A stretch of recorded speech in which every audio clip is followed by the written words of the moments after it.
Hello, everyone. I'll let you get your translation device in your ear if you might happen to need it. I'm very happy to be with all of you today. And if you are a certified Great Place to Work, congratulations for being certified and for creating a great experience for all of your employees. And if you are one of our list companies, meaning we'll be celebrating you tonight, know that you were one of the greatest companies on earth. So congratulations, and we look forward to the celebration tonight. At Great Place to Work, we collect a lot of research because we survey over 23 million people every year in over 170 countries, and we survey 23,000 companies. And what that tells us is what's going on for working people in every industry, in every country on earth. Companies like Goldman Sachs, stock exchanges all around the world look at our data, and I want to talk about why they look at our data. Why do they want to know who makes our list and who doesn't make our list? I want to try and make that point clear for all of you. And this is something that I want to talk about, and I know Carlos, our CEO from Argentina, will be talking about this a little bit later today, but we call this the Great Place to Work effect.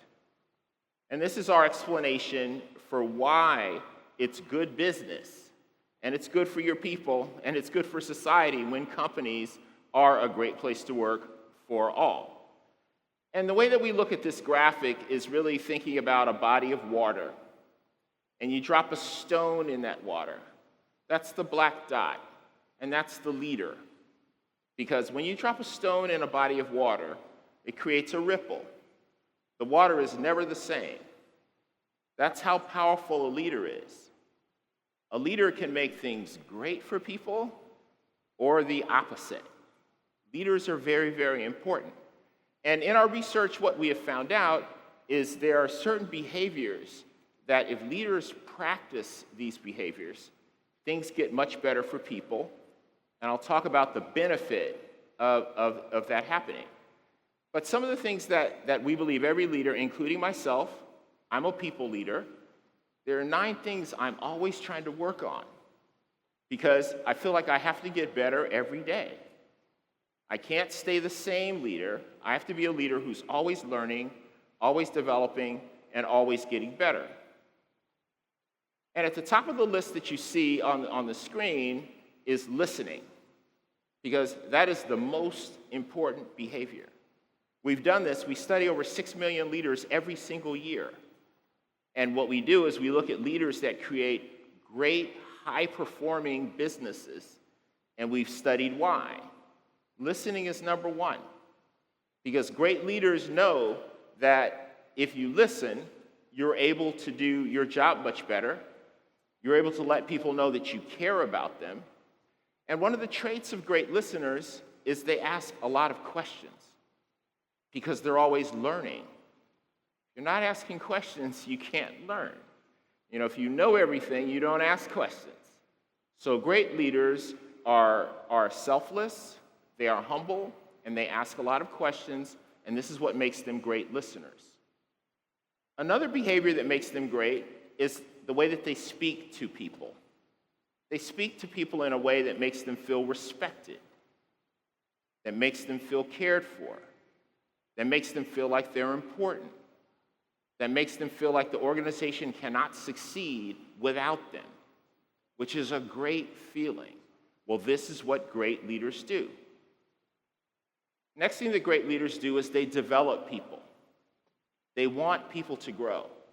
In global surveys, we found, particularly over the last couple of years, the number 1 thing that people want in their jobs, it doesn't matter what generation they're a part of, is to grow.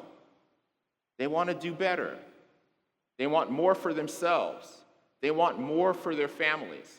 So developing people is really, really important. This is something that great leaders do.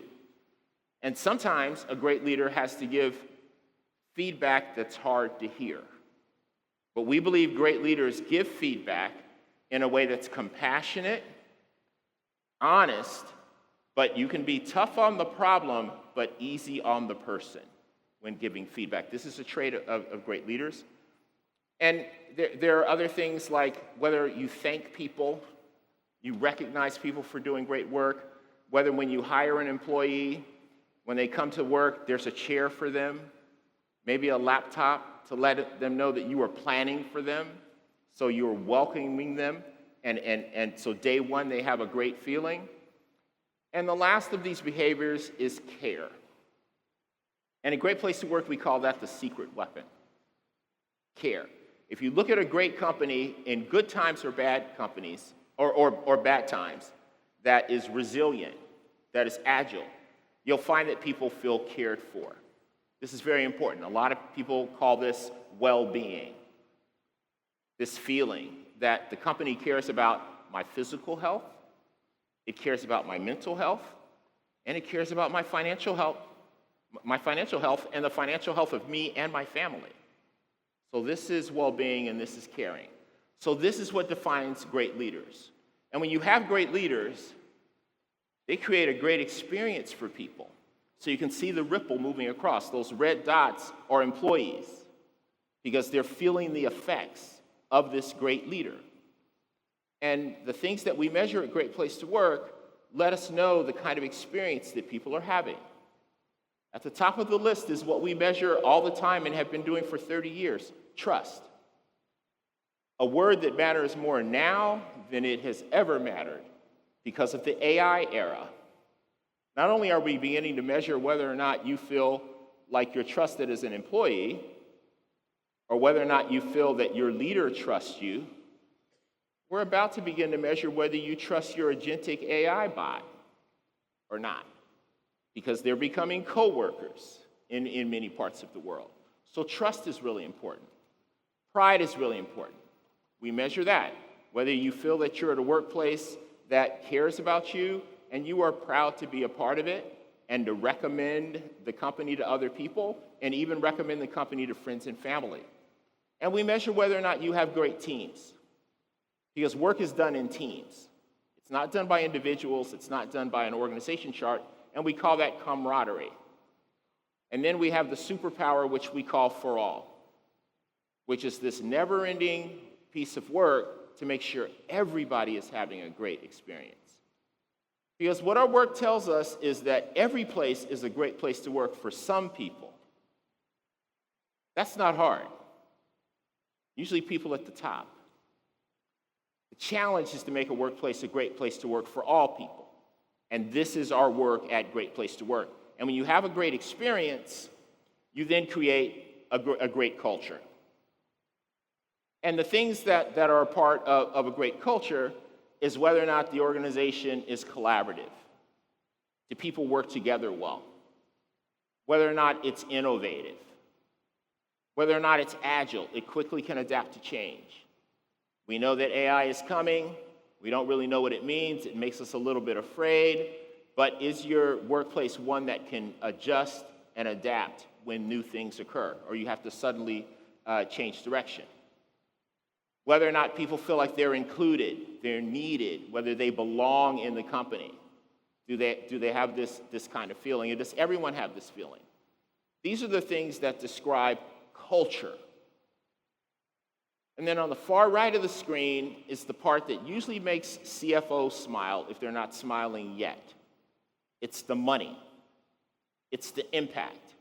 It's why people look at our research all around the world, especially financial hedge funds, mutual funds, stock exchanges all around the world. Look at our list because of the far right-hand side.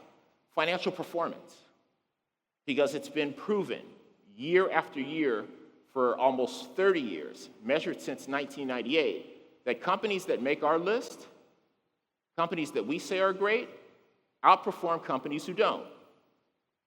There was an annual study done last year, a collaboration between MIT and Harvard, which analyzed 6,000 companies and showed outsized performance for companies that we say are great. So many of us in this room like to work at a great place to work because it makes us feel good. And we love the feeling of being around people who have a sense of purpose and passion. A group of people who know that if we create a great experience for each other, and if we're all growing, and I care about you and you care about me, then when you get out of the shower in the morning, you're excited about going to work. You shouldn't get out of the shower and need 6 espressos to get ready to go to work. That is not a great place to work. Okay, you should be excited because of the people you're going to see, because of the problems that you're going to solve. And we know at Great Place to Work, when people have that feeling, you get fantastic outsized financial returns. So we call the screen that's in front of you now the Great Place to Work effect. We believe this is the new business as usual. It's proven that it's great for business. We know it's great for people. And we have found, as one of the leaders from DHL says, John Pearson, who is the global CEO of DHL Express, he says, when people are having this experience, when they go home at the end of the workday, they're better people than they were when they left to go to work. That's the power of this experience. So it makes us better partners at home. It makes us better neighbors. It makes our communities better. So this is what we want. And we don't want this for some companies. We want this for all companies. And I want to spend a moment to talk about the change that's beginning to affect all of us. Have any of you heard of AI? Okay, I want to ask for a show of hands. So this is happening. It's beginning. Moving at different paces depending on where you are in the world.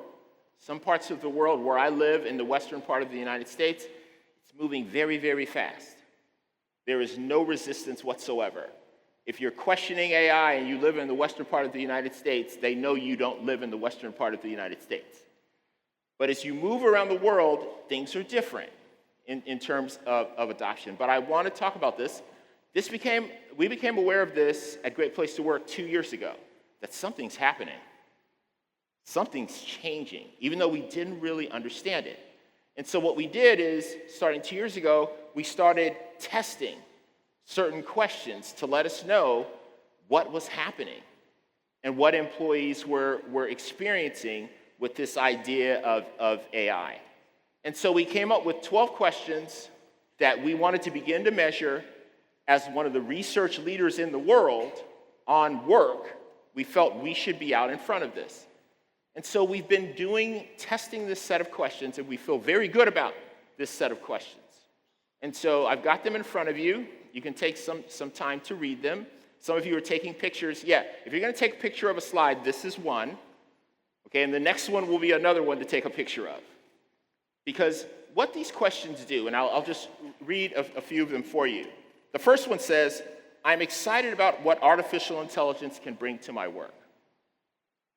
So we're asking people to let them know whether they're excited or not.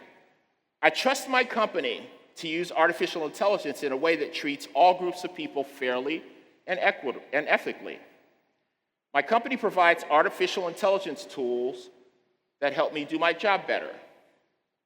Management clearly communicates our plans for using artificial intelligence within our business. I believe artificial intelligence will create new growth opportunities for the company. And that's the company. I believe artificial intelligence will have a positive impact on my career. These are very important questions. So what we're measuring is excitement, fear, trust, confidence in management.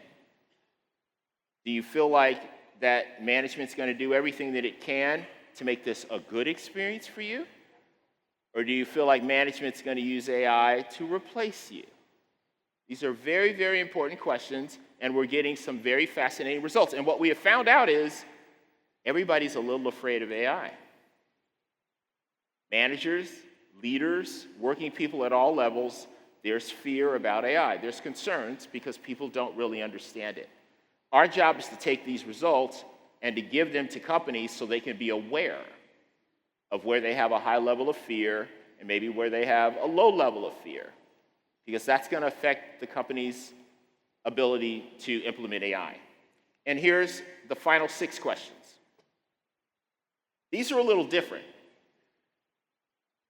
because there's a saying around the world where people are saying, AI is not going to replace you. a person using AI is going to replace you. That's the saying. Have any of you heard that? Okay, a few of you have. So this is getting at that issue, that if it's true that your job's at risk because you might be replaced by a person who's using AI, I want to work for a place that makes sure I'm using AI. So I'm not one to be replaced. I'm really valuable. This set of questions helps us understand the environment. My company encourages me to use artificial intelligence at work. Have you received artificial intelligence training? How often do you use artificial intelligence at work? Which of the following best describes your approach to change in the workplace? And we give a series of scenarios, whether or not some people are getting trained and other people aren't getting trained. You know, if some people are getting trained and you're not getting trained, it doesn't feel so good unless you know training's coming to you too. So these are the kinds of things that we measure to help leaders know what they can do so that people don't fear AI and they're willing to actually try it and as it comes into the workplace. And then we ask, the final question is, what concerns do you have? And the number one concern is that it's going to replace the person answering the survey. So there's a high level of fear in this topic. Depending on where you are in the world, there are different levels of fear. Depending on certain industries where there's a lot of manufacturing and production, there's probably the highest level of fear. In areas like healthcare, there's actually the lowest level. So it kind of makes sense as we think about this. So I want you to know that as your partner at Great Place to Work, we've been working on this for a couple of years, getting prepared to make sure we can guide you and that we can help you. Because we understand completely that the word work is getting redefined. I have a son who works for Great Place to Work, and sometimes I feel like he's taking a little bit too much vacation time. And I have to remind him that it's a great place to work. That work is what we are talking about. And work is certainly important. It matters to all of us. But it's getting redefined. Because there are new tools that are coming in from agentic AI that are affecting the way that we work. Probably the most powerful business tool that's been adopted throughout the world is Excel. And I remember when it was initially adopted, people questioned it. They didn't have confidence in it. There were many people who said you couldn't run a company using Excel. Just think about if you didn't have Excel today. We believe Excel. We fully trust Excel. We run our businesses, countries run themselves using Excel. That's how important it is.